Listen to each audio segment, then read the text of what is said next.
Hi friends, welcomes to Vasantham Saravanan channel. இன்றைக்கி நம்ம சேனலில் ராகியை வச்சு ராகி வேர்க்கடலை புட்டு எப்படி செய்கிறதுன்னு பார்க்க போகிறோம். வாங்க இப்போது வீடியோக்குள்ளே போகலாம். வீடியோக்குள்ளே போகிறதுக்கு முன்னாடி நம்ம வசந்தம் சரவணன் சேனலை சப்ஸ்கிரைப் பண்ணாதவங்க சப்ஸ்கிரைப் பண்ணிக்கோங்க. கூடவே இருக்க பெல் ஐக்கானையும் கிளிக் பண்ணிக்கோங்க.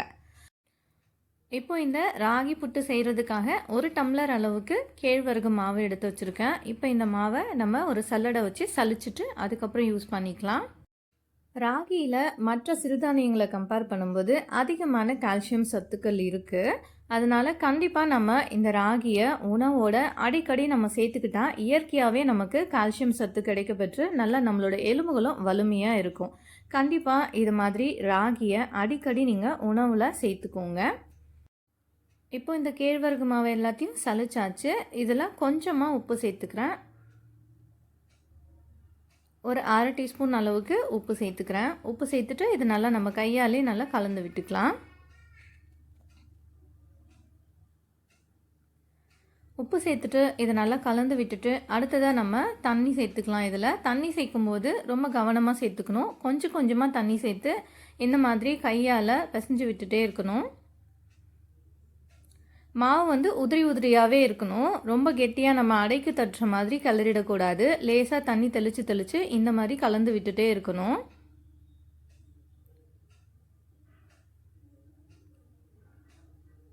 இப்போ இந்த மாதிரி நம்ம கையால் கலந்து விடும்போது பார்த்திங்கன்னா கொஞ்சம் கட்டி கட்டியாக இருக்க மாதிரி இருக்கும். அதுக்கு நம்ம என்ன பண்ண போகிறோம் அப்படின்னா, நம்ம இந்த மாவு எல்லாத்தையும் ஒரு மிக்ஸி ஜாருக்கு மாற்றிக்க போகிறோம். பாருங்கள், லேசாக தண்ணி கலந்து விட்டு இருக்கேன்.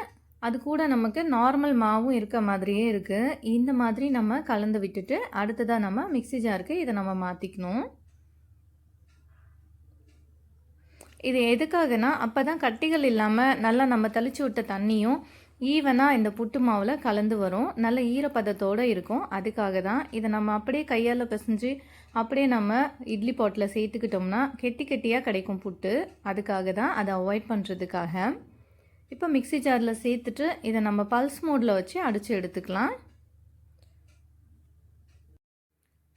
இப்போ மிக்ஸி ஜாரில் சேர்த்து பல்ஸ் மோடில் வச்சு இதை நல்லா அரைச்சி எடுத்து வந்தாச்சு. பாருங்கள் எந்த அளவுக்கு நல்லா புட்டு மாவு நல்லா பளபளன்னு இருக்குது, ஈரப்பதத்தோடவும் இருக்குது. இப்போ இதை ஒரு பிளேட்டுக்கு மாற்றி வச்சுக்கலாம். இது ஒரு ஈஸியான மெத்தடு. நம்ம கட்டிகள் இல்லாமல் இந்த புட்டு செய்கிறதுக்கு இது ஒரு ஈஸியான மெத்தடு. இப்போ ஸ்பூன் வச்சு கலந்து விடும்போது பாருங்கள் கொஞ்சம் கூட கட்டிகள் இல்லாமல் இருக்கும். நல்லா பளபளன்னு இருக்குது பாருங்கள். கரண்டியை வச்சு கலந்து விடும்போது நம்ம இந்த புட்டு தான் இல்லை, வேறு எந்த டைப் ஆஃப் புட்டு செஞ்சாலும் கூட இந்த மாதிரி நம்ம மிக்ஸி ஜாரில் போட்டு அடித்து எடுத்துக்கிட்டோம்னா நல்லா இந்த மாதிரி பளபளன்னு நல்லா ஈரப்பதத்தோட புட்டு மாவு கிடைக்கும் நமக்கு. தண்ணி மட்டும் கொஞ்சம் பார்த்து சேர்த்துக்கணும். கொஞ்சம் பாதி அளவுக்கு மாவாகவே இருக்க மாதிரி நம்ம தண்ணி லேசாக தெளித்து விட்டு அதுக்கப்புறம் அரைச்சி எடுத்துக்கிட்டோம்னா போதுமான அளவு ஈரப்பதமும் இருக்கும், நல்லா பளபளனும் புட்டு மாவும் கிடைக்கும்.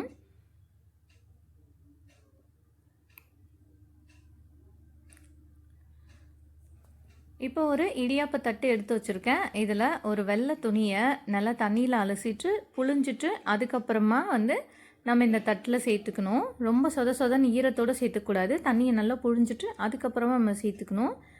சேர்த்துட்டு இப்போ நம்ம மாவு அரைச்சி ரெடி பண்ணியிருக்கோம் இல்லையா, அந்த ராகி மாவை இதில் நம்ம சேர்த்துக்கலாம்.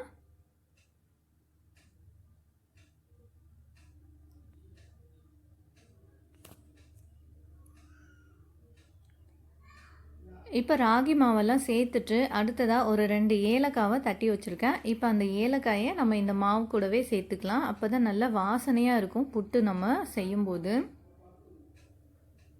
ஏலக்காயை நம்ம அரைச்சி கூட சேர்த்துக்கலாம், எப்படி வேணாலும் சேர்த்துக்கலாம். இப்போ இந்த தட்டி வச்சுருக்க ஏலக்காயை இது கூட சேர்த்து இந்த மாவோடு நல்லா கலந்து விட்டுக்கிறேன்.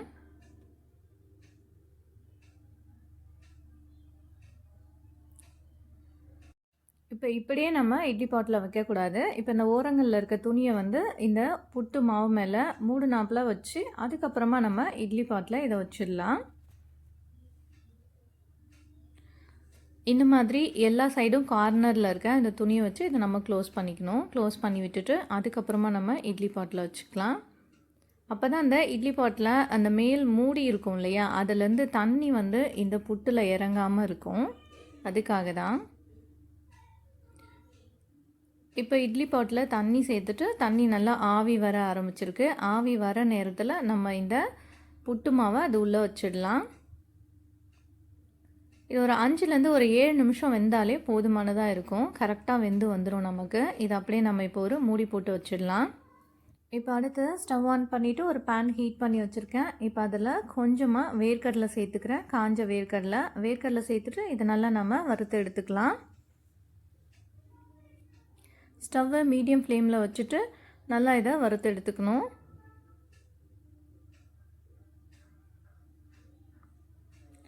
ஒரு 2லேருந்து 3 நிமிஷம் இதை நம்ம வறுத்தெடுத்தால் போதுமானதாக இருக்கும். இந்த வேர்க்கடலையோட தோலெல்லாம் நீங்கி வரும் இல்லையா, அது வரைக்கும் நம்ம இதை நல்லா வறுத்து எடுத்துக்கணும். இப்போ நல்லா வேர்க்கடலை வறுபட்டுடுச்சு. இதை நம்ம ஒரு பிளேட்டுக்கு மாற்றிட்டு இதை அப்படியே நம்ம ஆற விட்டுடணும். ஆறுனா தான் இதில் இருக்க அந்த தோலெல்லாம் தனியாக எடுக்கிறதுக்கு ஈஸியாக வரும்.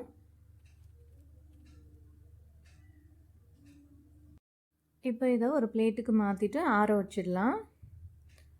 இந்த வேர்க்கடலை நல்லா ஆறிட்ட பிறகு இந்த மாதிரி அடிப்பாகம் நல்லா சமமாக இருக்க மாதிரி ஒரு டம்ளரு இல்லாட்டி வீட்டில் படியெலாம் இருக்கும் இல்லையா, நம்ம அரிசி அளக்கிற படி, அந்த மாதிரி அதை வச்சு இந்த மாதிரி அழுத்தம் கொடுத்தோம்னா அழகாக இந்த வேர்க்கடலையிலேருந்து அதோட தோலெல்லாம் தனியாக வந்துடும்.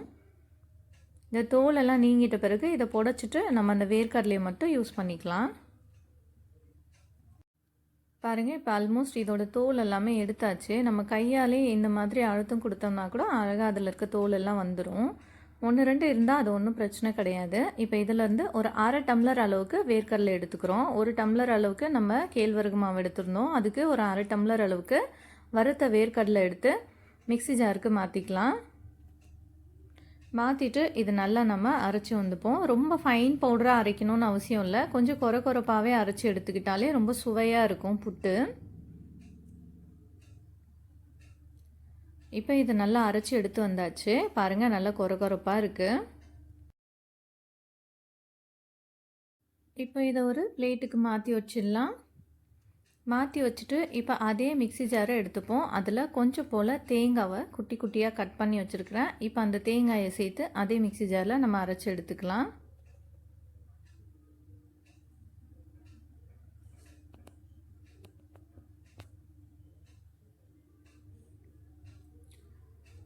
இப்போ இந்த மிக்ஸி ஜாரில் இந்த தேங்காயெல்லாம் சேர்த்துக்கிறேன்.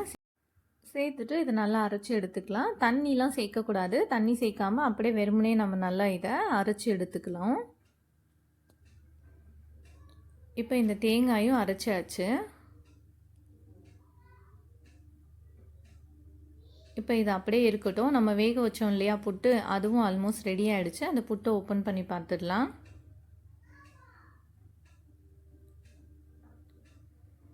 நல்லா ஒரு 5லேருந்து ஒரு 7 நிமிஷம் நம்ம வந்து இது வேக வச்சாலே போதுமானதாக இருக்கும். ரொம்ப நேரம் நம்ம வேக வச்சோம்னா ரப்பர் மாதிரி ஆகிடும். அதனால் ஒரு 7 நிமிஷம் போல் வந்து வேக வைங்க போதும்.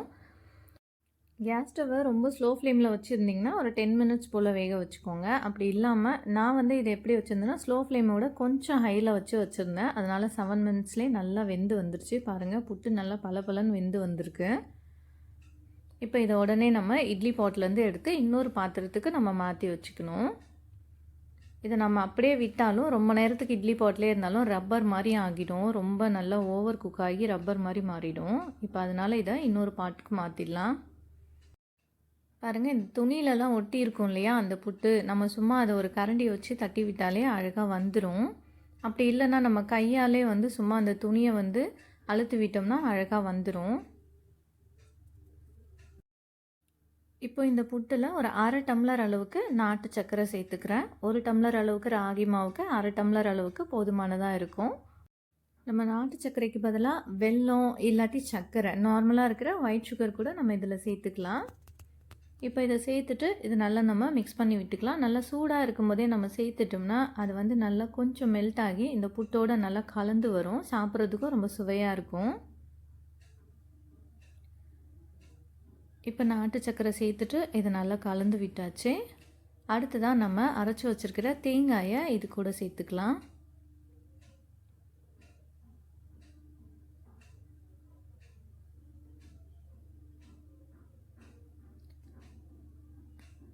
இப்போ இந்த தேங்காயை சேர்த்துட்டு அடுத்ததை நம்ம வேர்க்கடலை அரைச்சி வச்சுருக்கோம் இல்லையா, அந்த வேர்க்கடலையும் நம்ம இது கூடவே சேர்த்து நல்லா மிக்ஸ் பண்ணி விட்டுக்கலாம். நல்லா சூடாக இருக்கும் போதே நம்ம இது எல்லாத்தையும் சேர்த்து மிக்ஸ் பண்ணி விட்டுட்டோம்னா நல்லா ஈவனாக கலந்து வரும். சாப்பிட்றதுக்கும் அருமையாக இருக்கும். இப்போ இதோட வேர்க்கடலையும் சேர்த்துட்டு நல்லா மிக்ஸ் பண்ணி விட்டுக்கலாம். நம்ம இந்த மாதிரி வேர்க்கடலை சேர்த்து இந்த ராகி புட்டு செய்யும்போது இன்னும் கூடுதலான சுவையோட செம்மையாக இருக்கும். ஒரு முறை இந்த மாதிரி ட்ரை பண்ணி பாருங்கள். உங்களுக்கு தேங்காய் ரொம்பவே பிடிக்கும்னா கூட நீங்கள் இன்னும் ஒரு அரை கப் அளவுக்கு கூட தேங்காய் சேர்த்துக்கலாம். இல்லாட்டி இது கூட நம்ம சூடாக இருக்கும்போதே ஒரு ஸ்பூன் அளவுக்கு நெய் சேர்த்துக்கிட்டோம்னாலும் இதோட ஃப்ளேவர் வந்து ரொம்பவே சூப்பராக இருக்கும். அவ்வளோதான், நம்மளோட சத்தான நல்ல ஆரோக்கியமான ராகி புட்டு ரெடி ஆயிடுச்சு. இப்போ இதை நம்ம சர்வ் பண்ணிக்கலாம். நான் ஆல்ரெடி சொன்ன மாதிரி தான் இந்த ராகியில் மற்ற சிறுதானியங்களை விடவும் இதில் வந்து கால்சியம் சத்து அதிகமாக இருக்குது. அதனால் குழந்தைங்களுக்கு அடிக்கடி ராகியை வச்சு ஏதாவது ஒரு சாப்பாடு நம்ம செஞ்சு கொடுக்கலாம். அடிக்கடி நம்ம ராகியை உணவில் சேர்த்துக்கும் போது இயற்கையாகவே நமக்கு வந்து கால்சியம் சத்து கிடைக்கப்பட்டு நல்லபடியாக நம்மளோட எலும்பும் ஆரோக்கியமாக இருக்கும். கால்சியம் மட்டும் இல்லை, இதில் நிறைய ஏராளமான சத்துக்கள் வந்து இருக்குது. கண்டிப்பாக நீங்கள் இதை வாரத்தில் ஒரு முறையாவது குழந்தைங்களுக்கு ராகியை வச்சு ஏதாவது ஒரு டிஷ் வந்து சமைச்சு கொடுங்க. ஓகே ஃப்ரெண்ட்ஸ், கண்டிப்பாக இந்த ராகி புட்டை நான் சொன்ன மெத்தடில் உங்கள் வீட்டில் ட்ரை பண்ணி பாருங்கள். ட்ரை பண்ணி பார்த்துட்டு இதோட டேஸ்ட்டு எப்படி இருந்ததுன்னு கமெண்ட் பண்ணுங்கள்.